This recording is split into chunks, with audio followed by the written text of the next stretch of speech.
Welcome, my friends, to this Age of Quay Radio Hour, your home for free and critical thinking, and I'm your host, Mike Williams. Tonight, columnist Jack Hart returns to the show. Jack's recent article entitled MK Ultra, Cybernetic Mutation, Remote-Controlled Slaves, Dragon Soldiers, and a Zombie Empire Painted Blue was recently published on Veterans Today and will also be featured in Nexus magazine. Painted Blue takes us deep inside the MK Ultra rabbit hole, uncovering the true purpose of the covert program, which, contrary to popular opinion, was not only about mind control, but biological research and biological warfare. I highly recommend our listeners read Jack's article in conjunction to listening to this show. It will help to connect the dots. A link to Painted Blue is in the show notes below. Jack's research will be deemed by most to be controversial.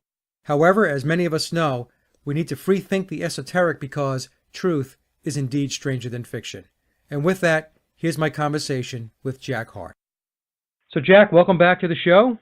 Hey, Michael, how you been? I've been doing okay, and I know I've been awaiting your new article. I know that you've been working on it for a very long time, and it made its debut on Veterans Today, and it's entitled MK Ultra, Cybernetic Mutation, Remote-Controlled Slaves, Dragon Soldiers, and a Zombie Empire Painted Blue.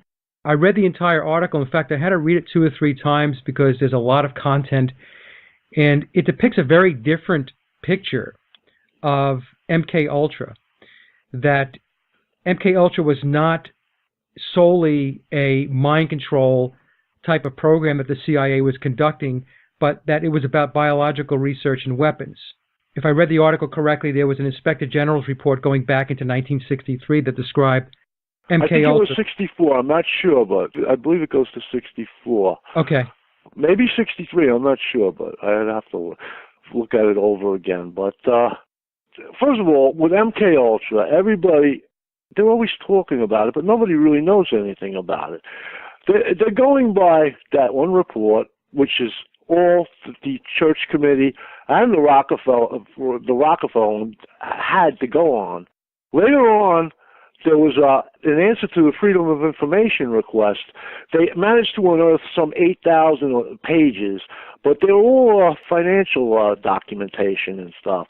That's why supposedly they went to a different outlet because they actually were burning these things. They got rid of all of it. I think when Colby was the director, he had ordered all of this stuff destroyed. But these documents were left over, and they got into those.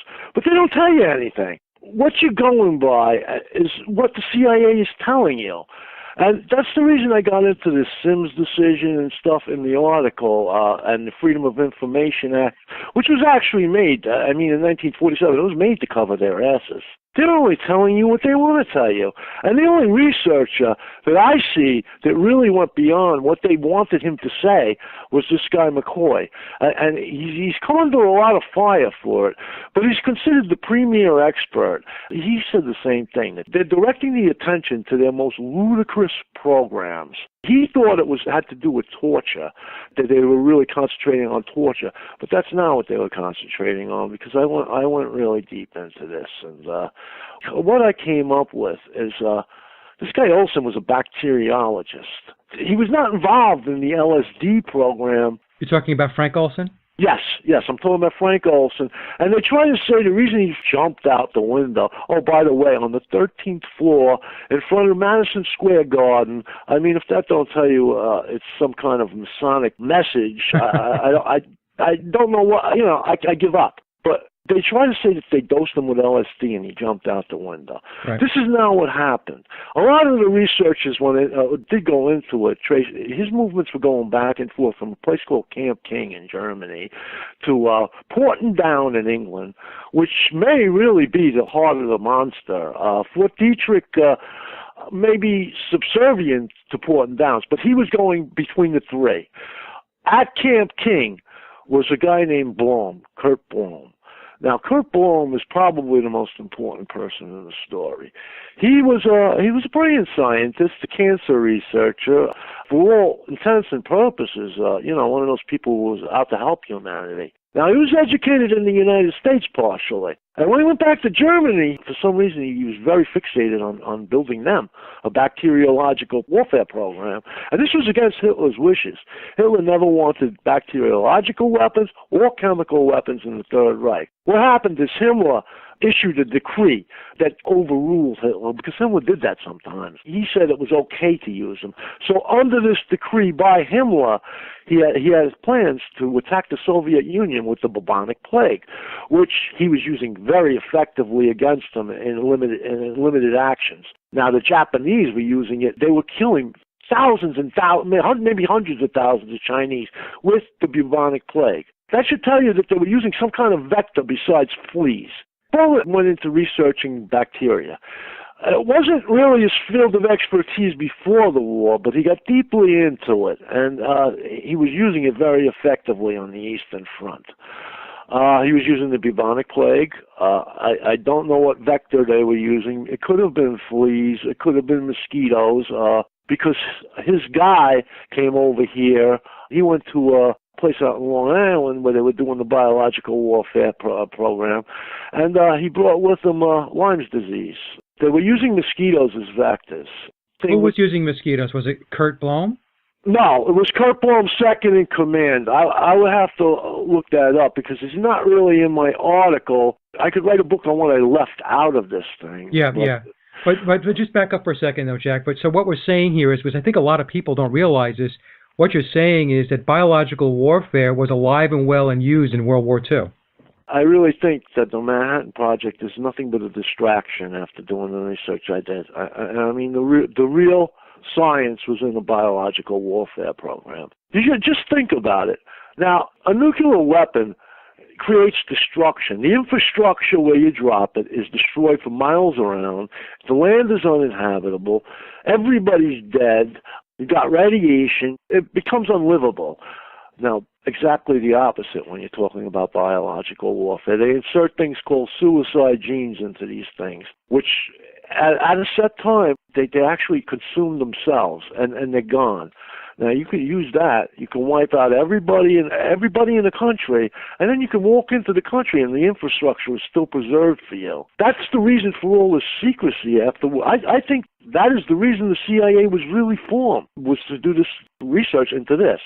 Now, people have asked me why I named this Painted Blue. First of all, because I love the song Painted Black, but no, I named it Painted Blue because blue is a tag that they put on the German technology that they took out of World War II. Oh, okay. Okay, you can see it in the stuff they do name, like the Have Blue from the stealth technology. That was the first stealth plane they had. Project Bluebird was the name of this thing when it all started. Then it turned to Artichoke, which was more conditioning, a mind control conditioning thing, and then it turned to MK Ultra. But Project Bluebird, there's nothing about it. There's nothing on it. Now, a little bit later, they come up with another thing with the UFOs, Project Blue Book. Right. Now we have Project Blue Beam, the Blue Planet Project. All this stuff has to do with aliens and technology that we're not supposed to have and things that are not supposed to exist. And it seems every time one of these things pop up, they stick a blue tag on it. And I believe that's for recognition for agents in the field as to what they're dealing with, without, they don't have to come right out and say it. It's blue. This is blue. That's why I named it Bluebird. Now, what was I answering now? I wanted to tell you about that blue, because I keep going into that with my editor where this is being published in Nexus. Yeah, she's like, oh, why is it named Bluebird? Because I didn't get into the blue part yet, Well, let me ask this question, Jack. So a lot of people believe MK Ultra is just this mind control thing, but going back to what we were talking about earlier about that Inspector General's report back in 1964, that report described MK Ultra as materials capable of employment in clandestine operations to control human behavior. That included biological research and radiological weapons, which are completely missing from the Senate Senate hearings. Right. That they say nothing about that, and you will see at the end of the Senate hearings, if you look at the notes from them, what's up on the internet, which I've used as a source to write the first part. They mention that it's just completely left out. Nobody went into this. What they were doing is using neutron radiation to mutate bacteria. I think that's going to link up eventually with what they were doing in the pyramids, which is how I began this whole thing, with the pyramids and with the AEC, the Atomic Energy Commission, running experiments in the pyramids that were never really fully explained. Under Dr. Alvarez, who was the top scientist, nuclear scientist we ever had, for real, not made-for-TV ones like Einstein and stuff. Alvarez was the real thing, and he was the one running that project. And what they were doing in that pyramid, they say they were examining it for hidden chambers with cosmic rays, but I have my doubts about that. They supposedly one of the scientists that worked on it. By the way, almost all the scientists were all different fields. Only one archaeologist among them. So, if you're looking for hidden chambers, you would think these team of scientists would be all archaeologists. They weren't. This one guy, he was an Egyptian scientist, and he spilled the beans, and he said that there's an intelligence in the pyramid that permeates the pyramid that defies all laws of physics. Alvarez had a fit when he said this, and he accused the British newspaper that published it of making it all up, actually. Like you're lying, and that's what he had to say about it. What they were doing, we can now piece it together with their Council of Nine and stuff, is they had made contact with an intelligence, a disembodied intelligence, and they were getting directions from this intelligence, which is exactly the way the Germans cultivated their technology. Right. The Thule Society, right? With the Germans, yes. Right. Now, what this intelligence had them do is, I don't think it was very desirable for the human race, and they should have stopped a long time ago, but they haven't. And instead, they've accelerated the program. What you see now, I'll come into this in part two. Didn't Aleister Crowley also in the pyramids? Aleister Crowley is the beginning of this whole thing. Okay. I have to get into that. I'm going to say it right here on the radio. I've talked to a few of these people. I've talked to West, or communicated with West. He wrote the first books. Where is he? He's located right over there by Sulphur Island, where Crowley performed the Avalanche workings. That's no coincidence, When I said that to him, he stopped writing me. I've talked to a few of the others, too, that are very big in this. I've also talked extensively with... and this was John Anthony West? Yes, okay. With Dr. Colette Dow on the telephone. Okay. And she's the one who does all of Dr. Schott's research for him. And she told me a lot of things. But unfortunately, I did sign a non-disclosure form for that. But I can tell you this, it's not what people think it is. It's not, Yeah. All this stuff about aliens. You mean it's not a pharaoh's tomb? No, I mean it's not about spacemen either. Yeah. So the pyramids are a lot more than maybe even folks that know that it's a lot more can even imagine. Exactly. Okay. Exactly. Okay. So that's where we begin with this whole thing. So, Jack, your article puts a lot of focus on Henry Puharich and Jose Delgado. Who were these guys? All right. Puharich is probably the most important character in the story. I'll get back to him when I wrap it up. What he did, he wrote a paper. He was a kid. I mean, the Army put him all through college, the best colleges, one of the best colleges, and he wrote a paper before he had even graduated.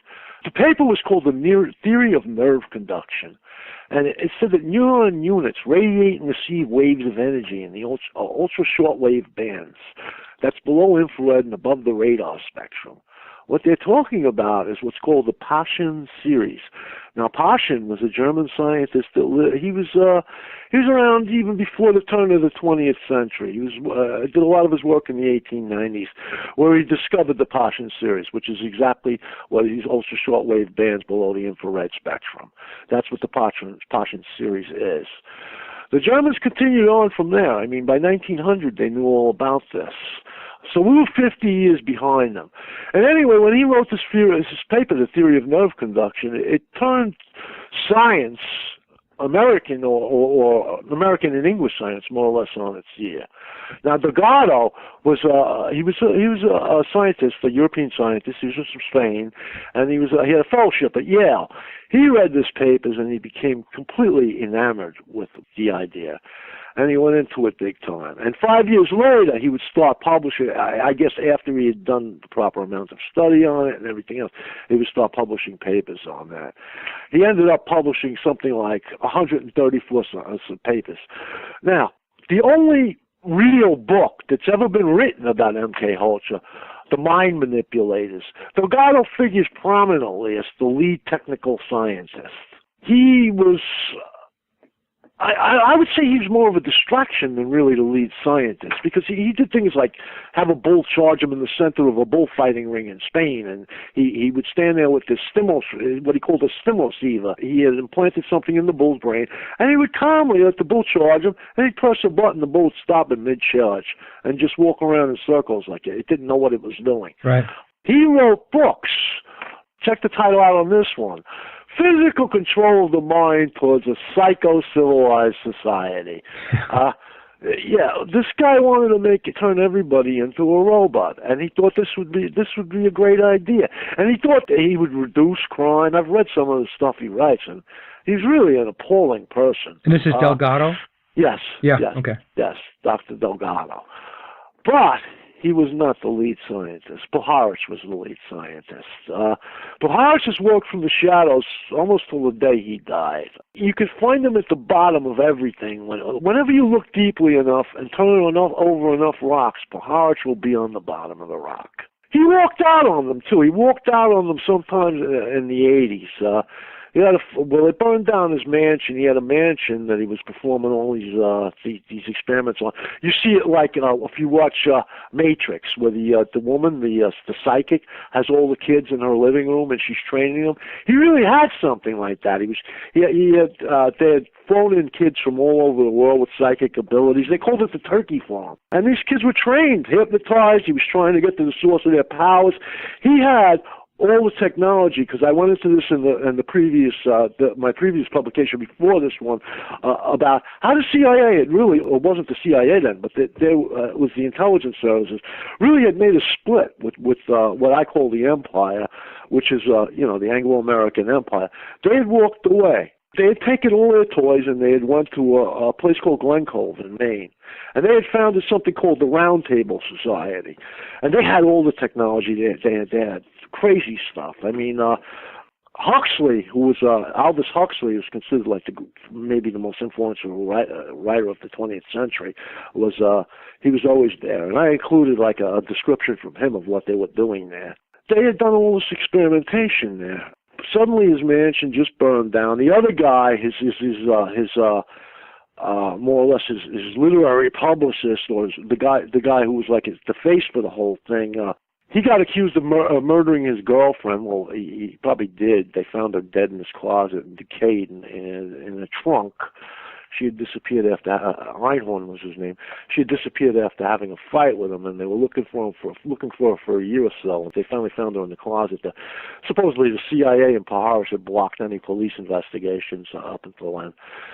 You know what's interesting about this, though, is the fact that there is these factions. So what you're describing, right? That's exactly what's interesting about it, Michael. These people are not really like a lot of stuff I read on the internet. When I hear this good evil stuff, and like human beings can be either good or evil, that's such nonsense. We're all individuals. We are all duality. There's good and bad in all of us. Nobody's totally evil and nobody's totally good. Jesus Christ never lived. Okay, he's a figment of people's imagination. There is no good angelic being floating around. People have a dark side and they have a light side, and just like everyone else, these people struggle. They have internal struggles with each other and with themselves too. This guy Puharich came clean with a lot of stuff later on in life. He made some tapes, and one has recently been made available on the internet. I would advise anybody to listen to what this man is saying. The guy had 50-something patents, medical patents, before he died. Most of them had to do with hearing. Bell Lab had sent somebody over. He had invented a new hearing aid. and they tested the hearing aid with somebody who was essentially deaf, and the guy was hearing perfectly fine. And the Bell Lab scientist said to him, "Boris, this is not science. This is magic." He had actually crossed the borderline, and he was dealing with souls at one point, and he was using it to transmit actual audio signals. So back up a second. So when you say he was utilizing souls, what do you mean by that? What was he doing? He was utilizing what doesn't exist, what the Michelson morally experiment tells us doesn't exist. He was utilizing the A2. Okay. All right. He was utilizing things that are not seen and not tangible, that take place, like I said, below the senses of man. What we're talking about with infrared, ultra shortwave bands, infrared, below the radar spectrum, stuff like that. So he was tapping into stuff that was similar to what Tesla was working with. Same thing, almost. Okay. Tesla is his hero. He was the heir of Tesla's scientific papers. As a matter of fact, when he had actually gotten some of the papers back, I think it was for Tesla's son, that was supposedly destroyed after Tesla. He had given some back, but he had gotten all that documentation. That documentation that disappeared. That when Tesla died, it all went to Paharch. Okay, and he's the next. Most people have never heard of him. That's a shame, because he's the next step after Tesla. Because they didn't stop after Tesla; they kept going. Yeah. What Tesla was doing worked. It was real. Unlike the nonsense science that they have on TV with this guy Tyson and the other idiot Morgan Freeman, who's a Hollywood actor. These sciences have done nothing for us. It amazes me that people swallow this. What have these sciences done for us? They've increased our work week to something like 60 hours. We have no time to enjoy ourselves anymore. I mean, people had it way better before the Roman Empire fell than we have it. As a matter of fact, the Romans had toilets. We didn't have them until a couple hundred years ago when the French reinvented them. What have these scientists, what has industrialization done for anybody? They have not improved anybody's life one iota. That's not a science. These are fairy tales they're telling people. They don't do anything. And I know you're heavily involved with like this criticism of NASA with these rockets. Where are these rockets going? They're shooting rockets into space. This is a show. That's not what NASA is about. NASA was founded by the great-great-grandson of a master cabalist named the Mario of Prague. And his partner was Jack Parsons, right. Aleister Crowley's best pupil and his representative in America, because England would not let... Crowley was under house arrest for his last years of his life. Parsons did everything for Crowley in America. He wanted to come to America. He never could get here. They wouldn't let him out of England. These guys were not scientists per se. They were magicians. They were magicians. NASA is not a scientific organization. It is a religious group. As a matter of fact, it's probably one of the highest levels of masonry you can go. They're in contact with disembodied entities. Well, it's definitely a Masonic organization. There's no doubt about it. They're above the Freemasons. They're above they're like the NSA. They're one of the entities. There's like 20 or 30 entities that control this world. And NASA is one of them, Yeah. But this crap they're feeding people, what has any of this done for us? People got to start asking, how does this improve my life? They sit there and what did they spend? A few $1 trillion already? Of our money. It's not their money, it's our money. We worked for this money. What has it done for us? It's done nothing. Yeah, well, they're stealing our money, and then they put on cartoons for us to watch, like somebody doing a backflip in a supposed International Space Station and nonsense like that. And people are enamored with that, Jack. It's just that people live in a cartoon world, and they love living in the cartoon world. So what they give them, they give them cartoons to watch. And most people are fat, dumb, and happy by watching cartoons. And in the meantime, like you said, they're off taking all the money they've stolen, doing the things I'm going to tell you in the meantime what's happened, Michael. It's in part 2. In the meantime, what's happened is they've infected 80% of the world with something called Mycobacterium tuberculosis. It's latent right now. But given the right catalyst, that's what they call something that makes something react. It can turn into what's called galloping tuberculosis. It should be military tuberculosis, but they took the T out so it would confuse idiots, but it's military tuberculosis, which used to be galloping tuberculosis, which they now call Ebola. And these people, which happen to be all Asians and blacks from poor countries, will all bleed out through every orifice of their body and die horribly. That's why they're not worried about that Caucasians, I hate to use the word Caucasian, but Caucasians are not breeding enough, or they're being outbred by different races, because they know they're going to kill these other races when the time comes. Yeah. And they've got them. They've got 80% of them already infected with this stuff. And you got about a day to live once miliary tuberculosis is activated, and the death is horrible, as we all know from what they've told us about Ebola, because that is miliary tuberculosis. A guy named Dr. Boxmeyer was on Nexus and VT, and he started to postulate this thing. Well, we went a little further and we did the research. I think people will be shocked when they read part 2. They're going to find out things about Marbury and the way they name things. They think they're funny sometimes. I swear to God, with the like I said, with the blue stuff and calling something Marbury. Wait till you find out Marbury. Wait till you find out where they got that from. That was the first release of this stuff, and it came from Camp King. It's tuberculosis. It's not a virus. I have my doubts that viruses even exist after studying this. Most people don't understand. A virus is not considered a life form. It has genetic blueprints in it, but it's not an actual life form. It has no cell wall, but that's the way bacteria reproduce and spread themselves. There's something called L-form bacteria. That is bacteria without a cell wall. All of this stuff was discovered after the Germans invented the electron microscope. After that, a woman named Anne Kleinman, I think it was, or Nobel was her last name, but she fled Germany. She was Jewish. She fled Germany in like the early 30s when the National Socialists took control. And she got set up by the American Association of Universities for Women. So I'll talk about them in a little while, the AAU. But in any case, she discovered L-form bacteria. She labeled it and showed how it exists, under the electron microscope. After that, now we had the menagerie of what the viruses, the mycoplasma. That's when it all came out.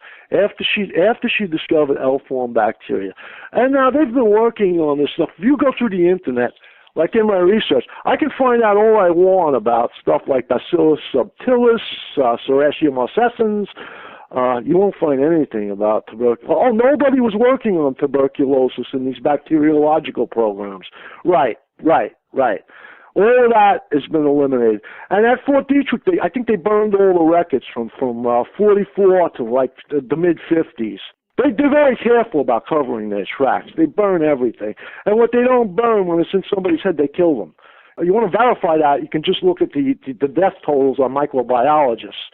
I mean, they die very suddenly all the time, especially in Great Britain, where Porton Down is located, which I feel is really the heart of the monster. Well, that's what happened with Frank Olson, right? I mean, Frank Olson was right, we got sidetracked. That's okay. No. We talked about that's what happens to biologists, and many people who are looking into MK Ultra, they know the story, well, they think they know the story about Frank Olson.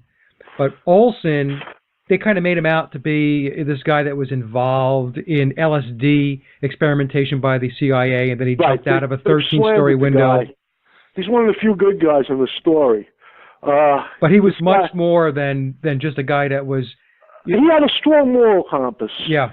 He was the senior bacteriologist in the program. He was going back and forth, like I was saying, from Fort Detrick to Porton Downs to this Camp King and communicating with this guy Blohm. And he was carrying diplomatic pouches, too. I think Annie Jacobson writes about it in her new book.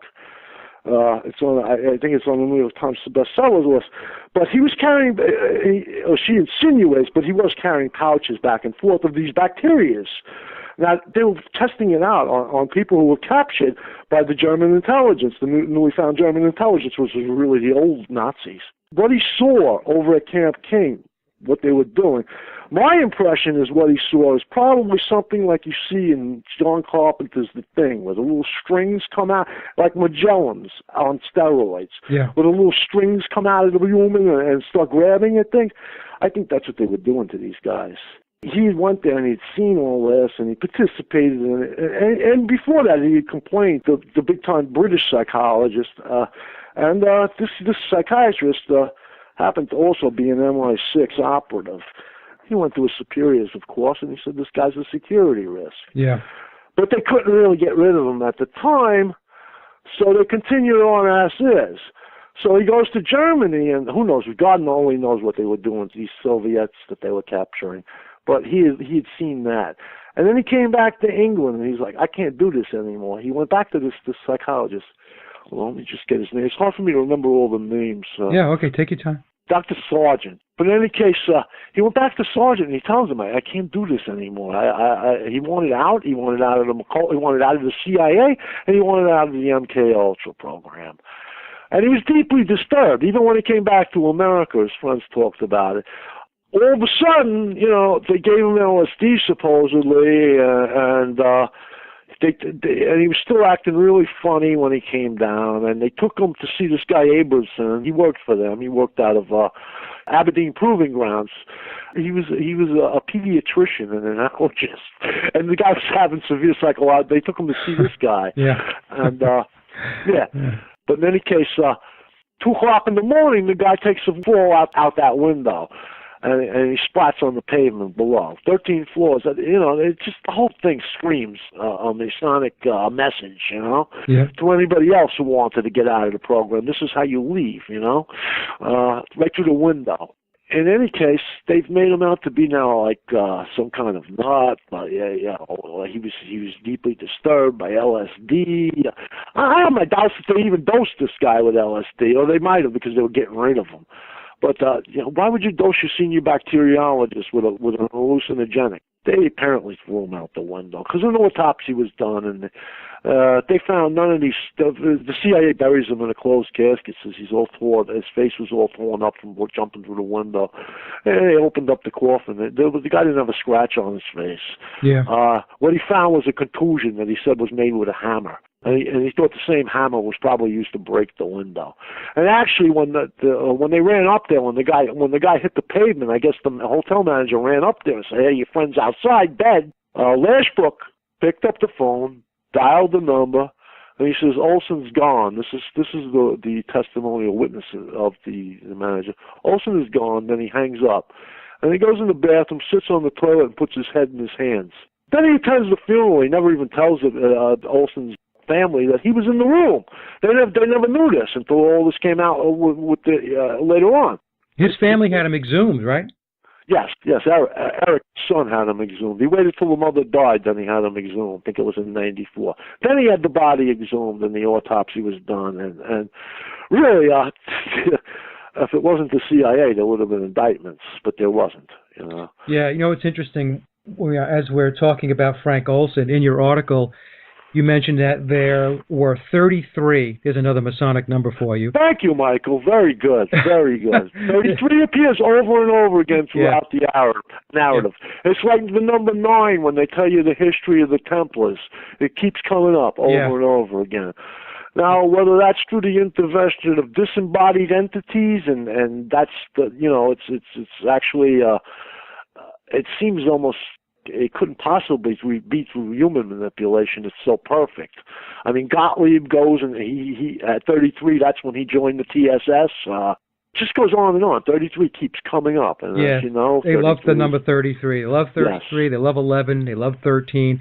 But in your article, it says that there were 33 sub-projects under MK Ultra, and there were 80 institutions, including 40 colleges and universities, pharmaceutical companies, and hospitals involved with the program.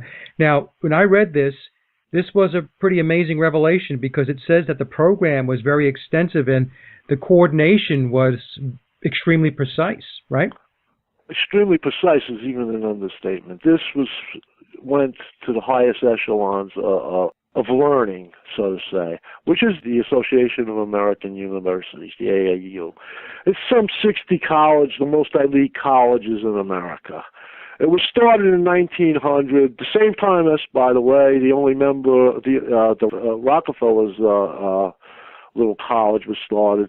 The AAU included Yale, Harvard. There's a bunch of them. There's the one in Pittsburgh where they did the Michelin-Morley experiment, so to say. By the way, for people listening to this, that experiment took place in the basement. I'd like to know if it's ever been replicated. That's what I'd like to know. Has it been replicated in a lab? Experiments in somebody's basement, I don't think I can count those, you know? You're talking about the Morley-Michelson experiment? Yeah. You know, what I wanted to mention also, we're talking about all these institutions and these hospitals and these pharmaceutical companies being involved. George Merck was involved in establishing a biological weapons program for America. Right. Is that right? Right.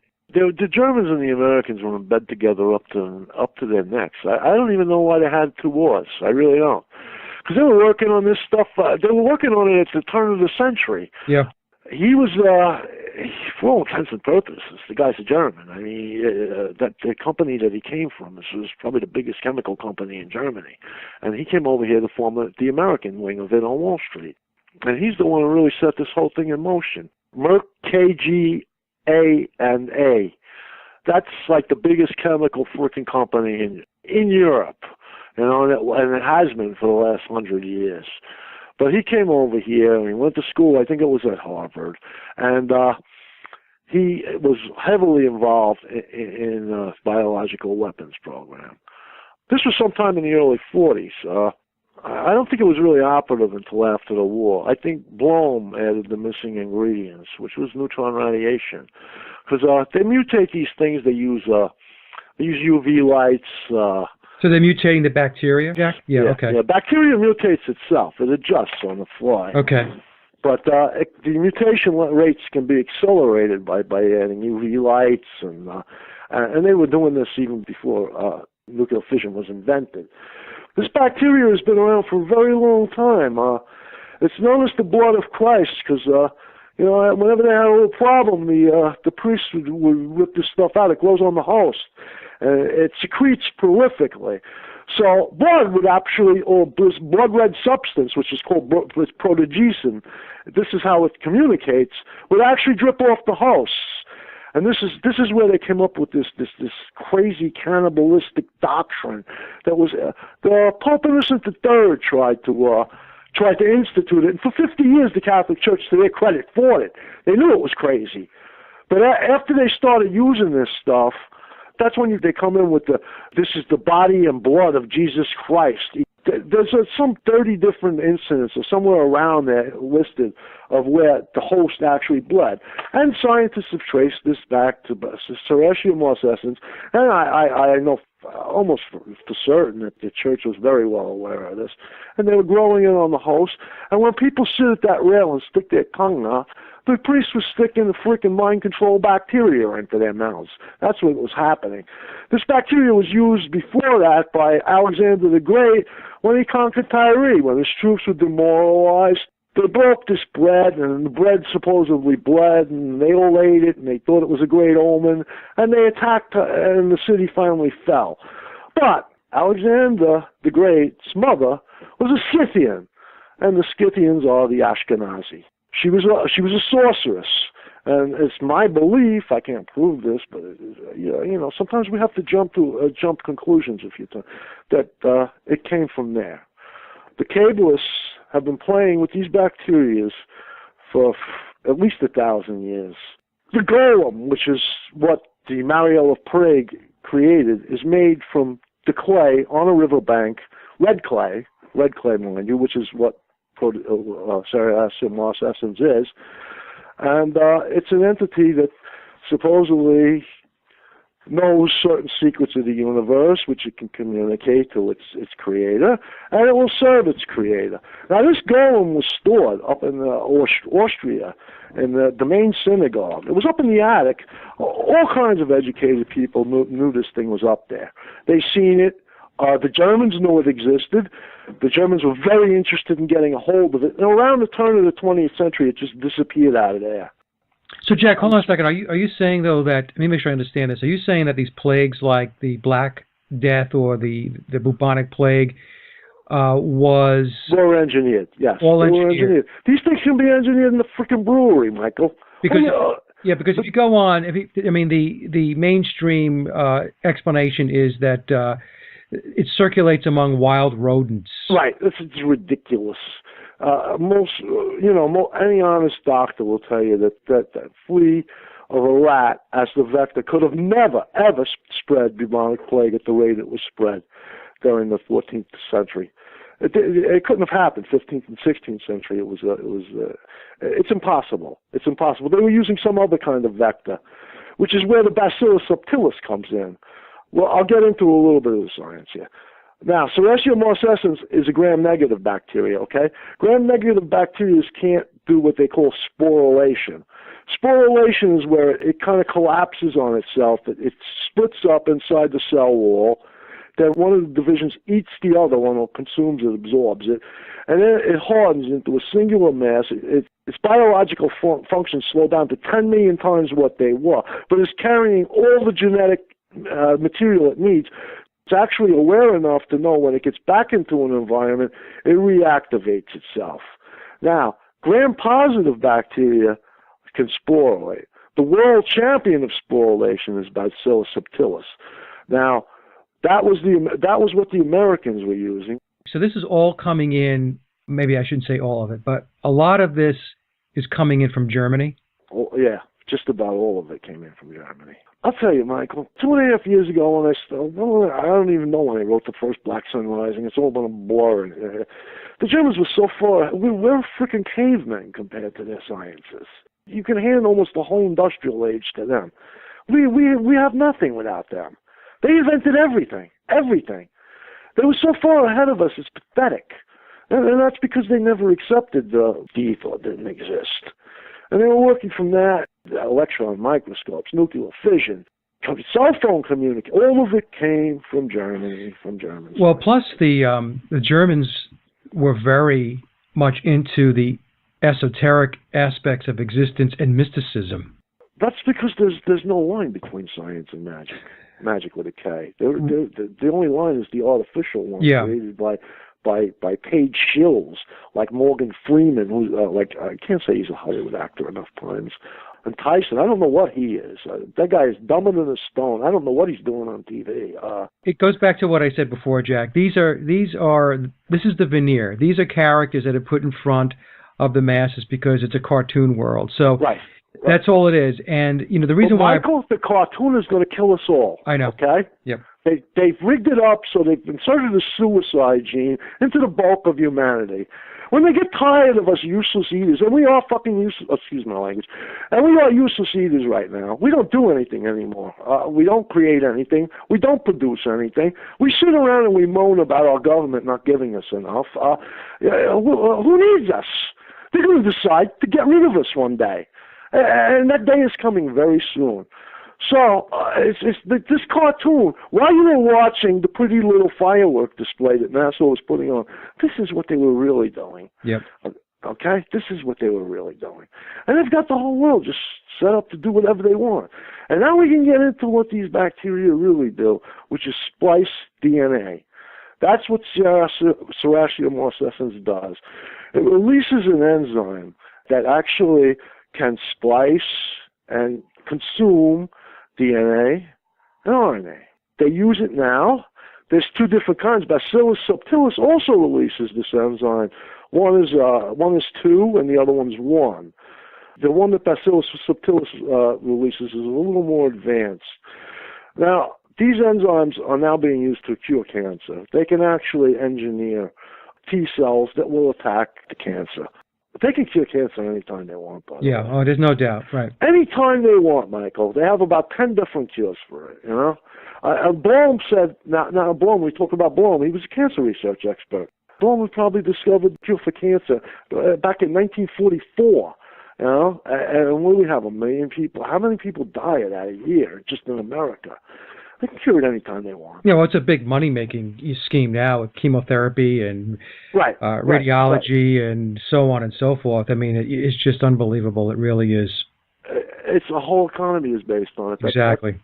That's the problem with capitalism. We stop inventing things that are useful, and instead invent things to make more money for ourselves. And we'll do anything to keep that commerce flowing. Well, to the point of squashing other inventions that are better for the same purpose. That's why we're still driving the same automobile for the last 100 years. We're still blowing things up to create energy. Right. Because they make plenty of money off of that. Right. Right. They like it just as it is, and you're not going to get anything else. Well, that was the undoing of Nikola Tesla, right? When J.P. Morgan pulled the plug on the funding because the whole apparatus, the commerce apparatus that was in place at the time, Edison's electricity and so on, would have just caved, and that would have been that. So they couldn't have that because they're very wealthy, very affluent elites at the top of the pyramid. They're making a bundle of money off the slaves. We should call them parasites instead of elites. Well, right. Yeah, no, right. Better description. But my point being is the reason why nothing's changing, and your comment about the automobile is spot on. I mean, essentially, today's cars are using the same technology as the Model T Ford. Right. And you know what, Michael? If we live if the human race exists for another 100 years, there still will be too. If we leave things as is with our current political system. Yeah.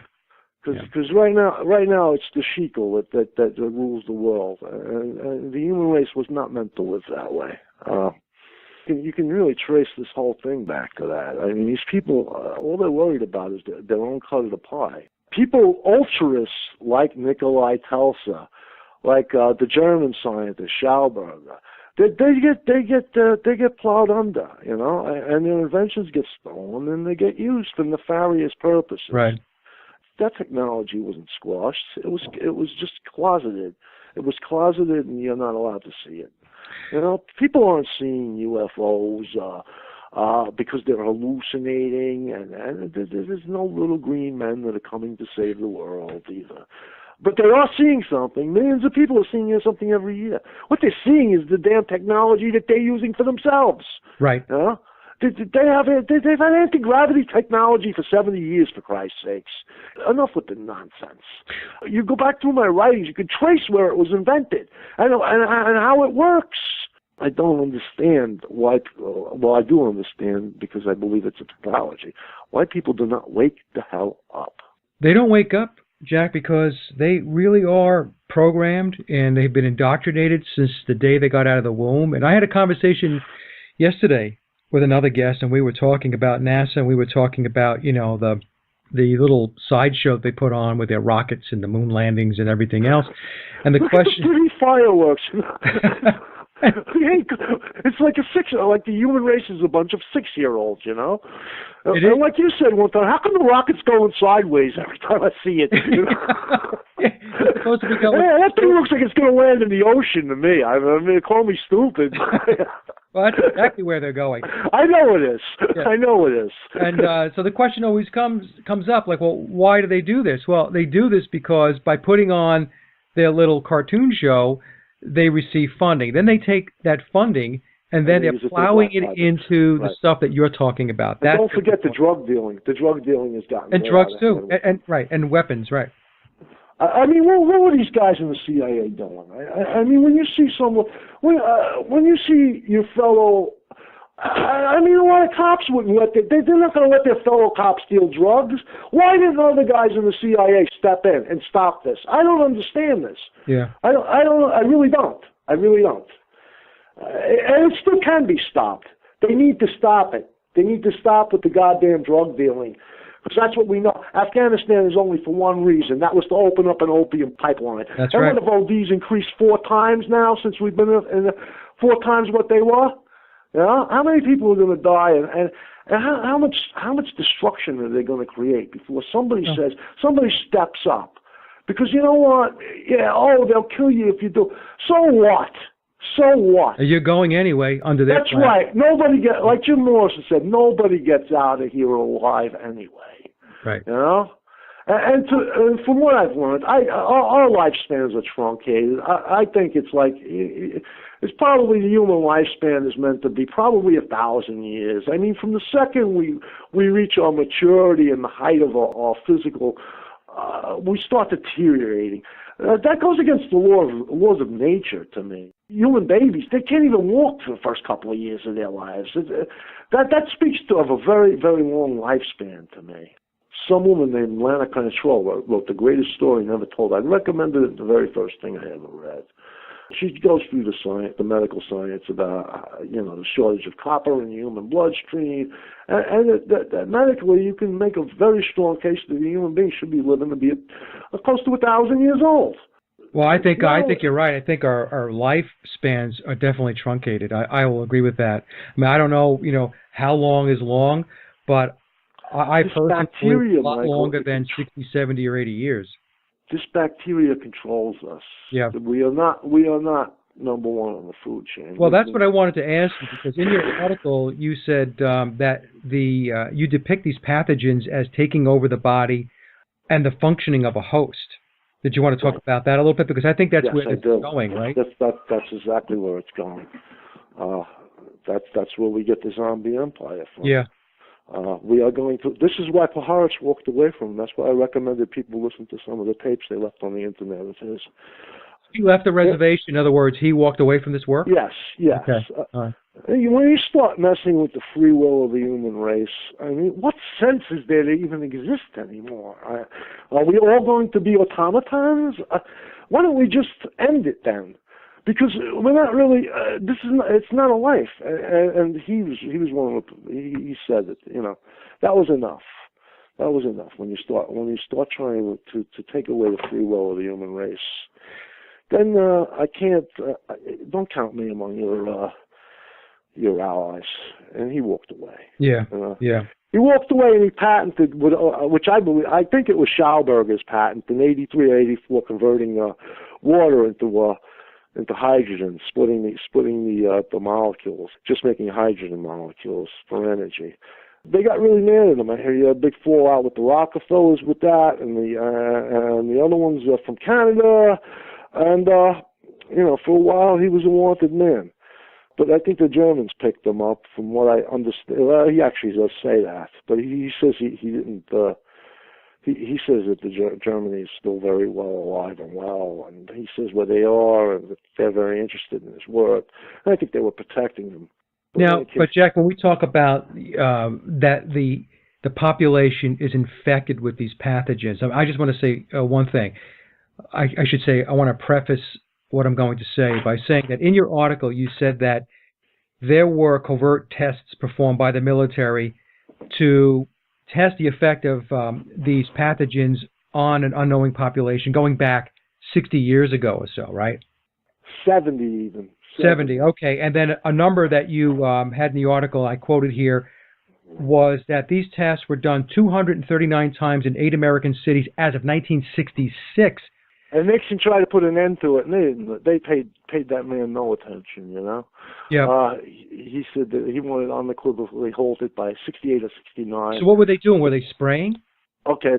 First of all, it started after I got sidetracked with when they went over and they had Boehm operating out of Camp King.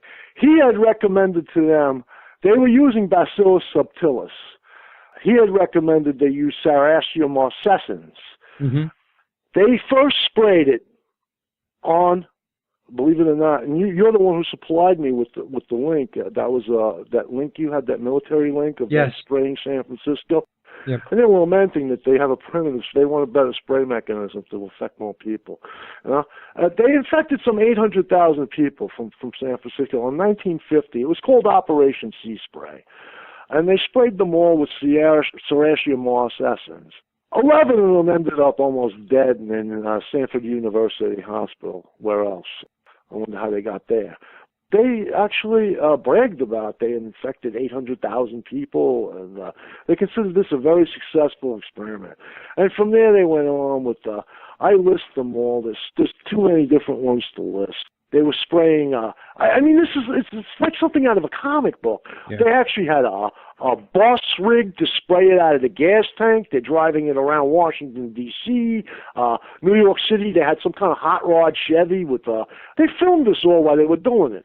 And they rigged spray tanks up, driving it up and down the street, spraying people with these pathogens. After that, they're feeding it. They're feeding it with what they were calling fluorescent tracer particles.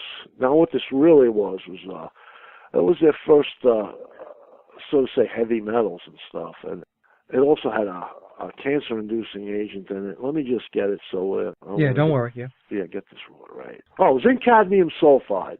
They were calling it fluorescent tracer particles. But what they were doing is lacing the atmosphere with metals. Celestial marcescence has all kinds of secretions that utilize metal. They actually have ones that go into your bloodstream and scavenge the iron right out of your blood cells. There's the other ones with the Pseudomonas. They release something called the Silphor, which is it's the strongest soluble iron scavenging agent known to man. And they scavenge it out of the soils. They were spraying this stuff. They were feeding it, is what they were doing. This did not only take place in America. It took place in England. England was even worse. I think they had 100 incidents in a few years where the MOD actually attacked British citizens, spraying millions of people. They sprayed them first with the bacteria, then they sprayed them with the fluorescent tracer particles, as if they were like planting a seed and then they were watering it, which is exactly what they were doing. This was food. They're saying they were using it as markers. I mean, it's just ridiculous statements they made. Markers for, they were going to use anthrax. They had anthrax weaponized in the 1944. I think they had 5 million cattle cakes of anthrax ready to drop on Germany. Of course, they weren't going to do that because the Germans had the bubonic plague, and they had estimated they would wipe out 30% of Germany's beef supply. Germany would have used the bubonic plague in retaliation and wiped out 30% of our people, you know? Right. Never mind the beef supply. So they never did it. They ate their 5 million cattle cakes laced with anthrax. But anthrax is not the weapon of choice. The weapon of choice that was actually the bubonic plague, which I believe has been the weapon of choice for the last 1,000 years, or at least since the 700. It's called horizontal gene transfer, and many of the ways in which they mutate it can be accomplished in a freaking brewery. You don't need high-tech stuff to do it, and that's exactly what they were doing. That's what I think a lot of what you see in alchemical treaties and stuff is how to manipulate this bacteria. For instance, I had written that Jack Parsons, when he blew himself up, supposedly, had made a homunculus, and that's how his lab blew up. A homunculus is a little creature that's grown in a test tube. He's a man. Well, it looks like a little gray, I guess. But anyway, he knows all the secrets, or many of the secrets of the universe, just like a golem. Who did this, Jack Parsons? Yes. Okay. Yes, he made a homunculus, probably under the instructions of Aleister Crowley. Because that's what that lamb thing is, that he drew. But in any case... so he actually created a little creature? Yes. Yeah. Oh, I didn't know this. Okay. Yeah, a famous journalist had pretty much proved the case for it, that this is what he was doing in his lab when it blew up. But a homunculus is not created by the alchemist. A homunculus is grown from a germ. It's always there. The little creature is always there. You just grow it so it's big enough to talk and communicate with you. I think what they're talking about is in code, in alchemy, a lot of it has to do with the engineering of these bacteria, this bacteria.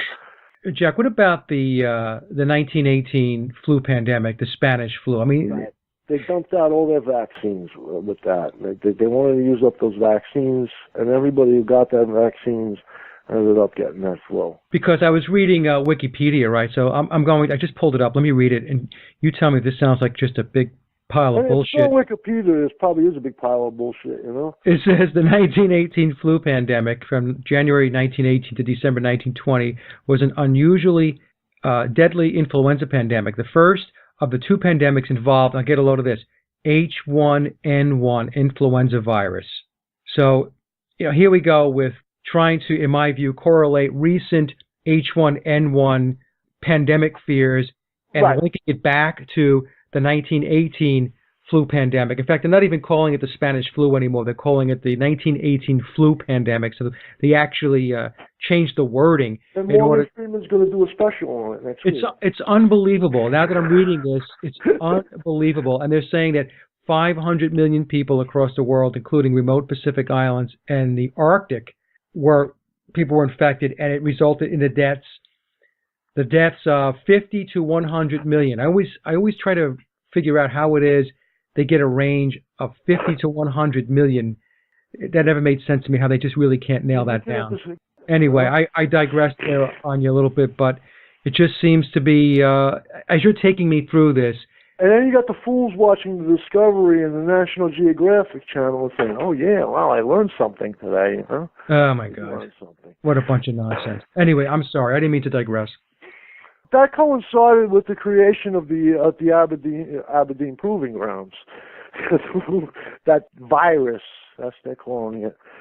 As I said, I'm not so sure outside of bacteriophages that viruses really exist. Maybe bacteriophages is a virus that infects bacteria, by the way. So are they infecting people through spraying and aerosols? Is that what they're doing? Yeah. Is that their primary way of... I produced a patch for the Deseret test zone, which is where that's where they were orchestrating the whole thing for like 10 years. Right. Between 62 and late 72. And it shows the Earth encircled in a cloud of gas. I'm watching some guy on TV the other day talking like he's a scientist, talking about these vapor trails, these contrails or vapor trails from planes. Are we ignoring the fact that this happened, okay? They sprayed us all with these things for 10 years, okay? They had a little patch that showed the Earth being encircled in a cloud of this stuff. And then you got people talking about, no, they wouldn't do that. Why are these people even allowed on TV anymore? I don't understand. Well, going back to, you had mentioned that video that I had posted up on my other YouTube channel, and it was a declassified Department of Defense video going back to 1952, and the name of the declassified video was Naval Concepts of Chemical and Biological Warfare. And in that video, because I know you remember the video because you watched it, and I think you sourced it. It's in my post. It's one of the links. They clearly show. I urge everybody who reads that post, please look at that film too. And I'm going to put it in the show notes for this. It needs to be watched to actually be believed. Yeah. You know. Yeah, because otherwise you're going to think I'm exaggerating. Well, that's exactly right. That's why I bring it up, because people are going to think that you and I are out to lunch when, if you watch that film, you're going to see back in 1952, they're spraying everybody, and they're explaining in this Department of Defense video that how aerosol spraying can be an extreme benefit militarily. We need a bigger spray mechanism. Yeah, exactly. And they did. Later on, they took C-130s from the Air Force and they used those to spray the heartland of America over and over again. They were running non-stop flights over America, spraying it with the fluorescent tracer particles, feeding their little pets. Everything you're talking about now, it's going to lead into it's culminating to this, and I know you know the question that's coming, but we have this covert aerosol chemtrail program in place. I mean, you can look at the sky on any given day. It could be now that they have to spray. They have to keep spraying, and this is my theory. I think if they stop, we're all dead. It's like they opened up Pandora's box. I think they're trying to contain it now. Once you go past a certain point, we can't go back. So you're saying that the spraying could possibly be them having to do it in order to keep the population from dropping dead. Dropping dead at a rate of 5 billion out of 7 billion. Yeah. Well, let me tell you a little story, and this will be real quick because you're the guest and I'm the host, and you're supposed to be talking, not me. But let me tell you about the story going back to 2012. I was out in San Francisco, and I was taking a course, and I'm just going to let the course remain nameless. And there was a gentleman that was taking the course with me, and it was probably 24 of us in the room. And he was an older guy. He was about 65 years old. And I remember during the middle of the week, it was after the class, and he'd come over to me and he started talking to me. And then he says to me that he was retired from the NSA. So I said, okay. And I found it interesting to begin with that he just fired up a conversation with me. So a little voice in my head is telling me that maybe he knows a little bit more about what I'm involved in than he's letting on, right? But I guarantee he did. so anyway, he sits down next to me. He was very nice. So I started talking to him, and I told him at the time, I wasn't doing the radio shows, but I had the blog going full steam ahead, and I said, well, I have a couple of questions if you wouldn't mind answering them. And he said to me, well, I can answer what I can. So I asked him a couple of questions, and we got to the aerosol spray. We got to the chemtrails, and I said to him, so there's a lot of people that don't believe that we're being sprayed. And Jack, I'm not kidding you, he started laughing. Michael, it's laughable. In light of what I've just put on the internet, this is all documented. This isn't one of your standard internet posts with no citations. I use I use practically only government sources too. You know, this is all documented. What are you talking about? There's no spraying program. You know, what else are you going to tell me next? The Peter Pan flew into your room this morning. You know, these people are beyond stupid. That's why I keep saying it's got to be some kind of pathogen. It's got to be. Well, he had said to me, I said to him, oh, why are they spraying? What's the purpose of the spraying? And this is what he said. He didn't say to block the sun. He didn't say for military purposes with regard to ionizing the atmosphere for communications and stuff like that. I'm not saying that that is not one of the reasons why, but what he told me was that they are, quote unquote, checking dispersal rates. And then I said, checking dispersal rates for what? And then he said to me, for biological purposes. This is what he told me. And he also went a step further, and he said to me that they are able to affect certain populations based upon manipulating the DNA through these aerosols. That's what these things do. They can program them to manipulate the DNA any way they want. And people think this is wild-ass science fiction, and that, like I said before, that you and I are crazy. But you know what? I didn't know this guy. And let me tell you something. Let me just say this. Watch John Carpenter's The Thing and watch Invasion of the Body Snatchers. Right. Those are not just movies. Those were warnings, you know, for those who know. Yeah. Because that's exactly the way it works. And I think a lot of the people running around, I once sat on the beach, and it was a few years ago. It was about 10, 15 years ago. And I watched a line of black helicopters flying over Fire Island. And it was four of them, and they had some kind of thing sticking out the tip of the helicopter like an antenna. They looked like unicorn helicopters, black helicopters. And they were flying only 200 feet, 300 feet up over a crowded beach. It was one of those, you know, hot July Sundays where the beach is packed, you know, you could smell suntan oil. And everybody's looking up, and the racket was so loud, they were flying, so you could feel the wash from the rotor blades. And they just flew as slow as a helicopter can fly over this whole crowd. And I said to myself, they are examining these people for something. I think they're looking to see who is still human and who isn't anymore. Because I think they have actually created, and I've been in communication with some people from Nexus and stuff like that, and that's where they're going with all this. I said, they're checking these people. It was so obvious. It was so obvious. They are checking these people for something. Well, it's even, Jack, like, you know, when you take a look around, there's a new cell phone tower that goes up like every 6.5 minutes, right? Yeah, right. And I believe those are cell phone towers. They're not cell phone towers. I mean, when you think about it, how much improved is your cell phone reception from 10 years ago? I'm going to tell you from my own experience, not a lot, if any. I mean, I have the same type of reception, maybe a little better. So something's going on. And the other thing is, you never actually see these things go up. I don't know. I don't know when they go up. I never thought of that, Michael. But you know, you don't see them going up, do you? You know, you just wake up one morning and it's up. So they're doing these things probably in the middle of the night sometime, and you know they're getting them up real fast. I take a look around, Jack, and these things are pervasive. They are all over the place. And and it's not because they want you and I to have clear phone calls. That's a bunch of bullshit. No, they can control these bacteria with microwaves. Right, frequencies. Yep. Frequencies. Yeah. Phil Ward got into the research on that, and there's a woman named Royal on Hill. There was they did a lot of research on this, and it's my belief that that's what they're doing. Yeah. I really think that they've opened up Pandora's box, and they're probably trying to keep a lid on it as much as they can. That's an interesting take, though. That's a very interesting take. I have to be honest with you. I haven't really heard that one before. That it's kind of like a oops. Yeah, yeah. Well, let's try to cover this up so the whole world don't die and people won't start asking questions. This is Yeah. life. Because you know what? They're as guilty as sin.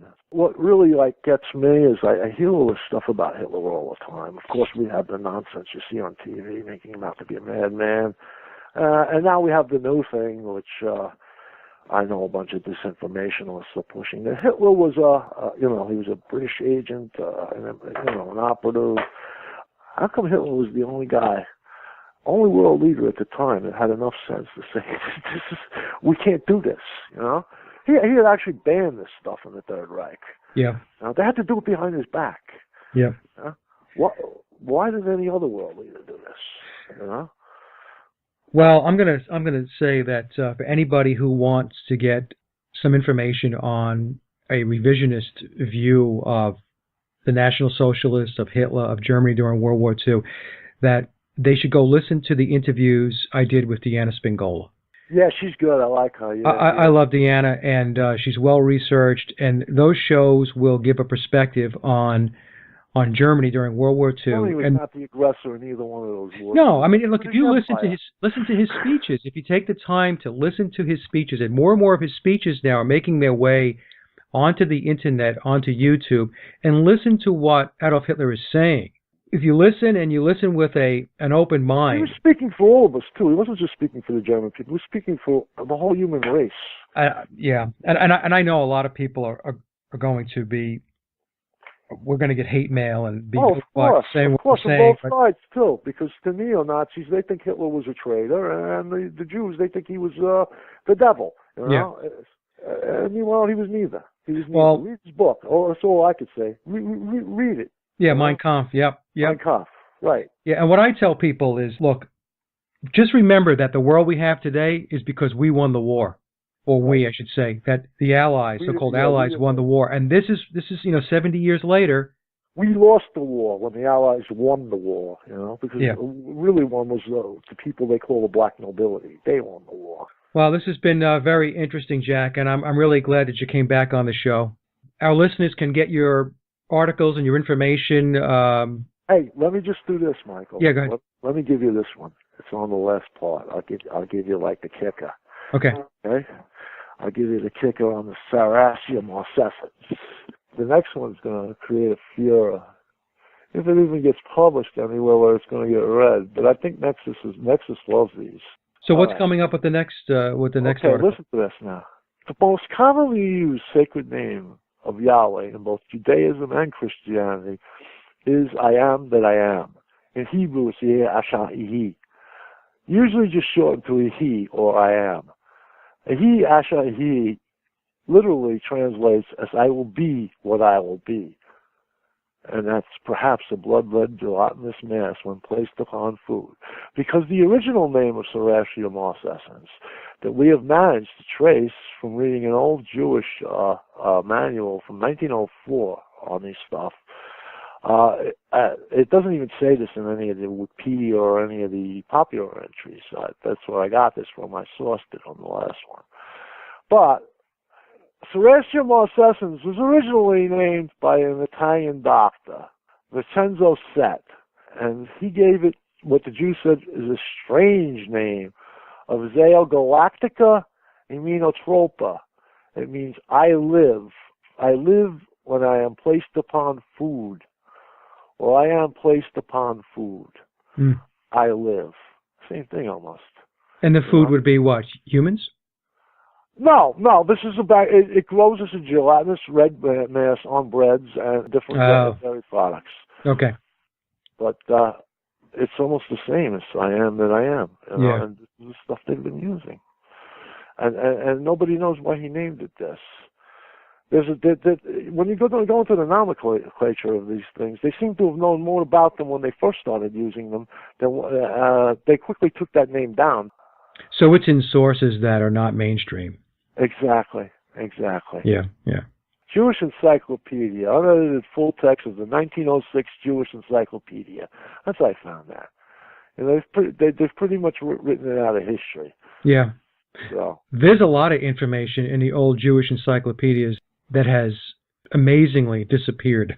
Yeah, Yeah. yeah, I Yep. know, I know, I Yeah. know. Very Well, interesting. it's usually a lot of things, but nobody's ever going to accuse them of being fools, you know? Yeah. Right. That's exactly right. So, We're Jack, the where can fools. people read more about your articles? Where can they go? Well, Nexus is publishing this one. It'll be in the next issue. At least they're publishing it in two parts. It's long. These articles are one is 7,700 words, and the last one's the next one's going to be about 9,000 words. They're in Veterans Today, and they're all over the internet already. People have taken them, copied them. And you have your blog. Right, on my blog where I'm answering comments, or I was trying to answer them until they commandeered it. They won't even let me comment on my own blog. I believe we regained control of that situation. But, you know, I'm not out to, hurt anybody or to, I'm not a radical. You know, I don't see what good that does. So I don't know why anybody would want to shut me up, to tell you the truth. I'm only trying to help. Let's put it that way. And Yeah. if we Well. don't take a good look at this, it's going to kill us all. I mean, maybe they think they can contain it, but I don't think they can contain it. Yeah. And I keep telling them, you know, the more people that read this, the better, because you know what? So it's gonna end up getting solved, and you know you can't put this on your radar. It's gonna end up getting solved by some kid in bumfuck China playing with a microscope, you know. And unless he gets the information, he's not going to be able to solve it. Yeah. I want this to go out to everybody. And that's why I wrote it. I spent 6 months. Let me see. When's the last? It's been 5 months now. I've been working on this, and that's what I want everybody to read this. Well, most people, if they even try to read it, are not going to get it, and you know, and most people are watching Dukes of Hazzard reruns, you know. So. Well, you know what? When they start bleeding out through every orifice of their bodies, they can call the Duke. They can call Daisy Duke. Okay. Yeah, and maybe they'll wake up. Why? Yeah, you know why their children just died in a day. It feels like you're shoveling against the tide. Critical situation. It doesn't get any more critical than this. Yeah. Like I said, 80% of the world is carrying this, and we didn't even get into the mycoplasma yet, which is these things mutate the gene pool too. We are creating a race of zombies. And all one needs to do is walk into the nearest Walmart and take a look around and see. You know? Well, the next time you come back on the show, we could pick up where we left off and we can talk about that. Okay. Yeah. Let me. The second one is that's where I get into the sciences. And that concludes another Sage of Quay interview, and I hope you enjoyed the discussion as much as I did. Links to my guests' websites and social media are listed in the show notes below. And as always, I'd like to thank everyone for listening and visiting the blog. You can get to the blog by typing in sageofquayradio.blogspot.com or simply head over to our hub website at sageofquay.com. Also, if you get a moment, please visit laboroflovemusic.com to listen to my album, Leaving Dystopia. And remember, live in truth and always serve creation. It's really that simple. See everyone next week. Be safe, enjoy, and God bless.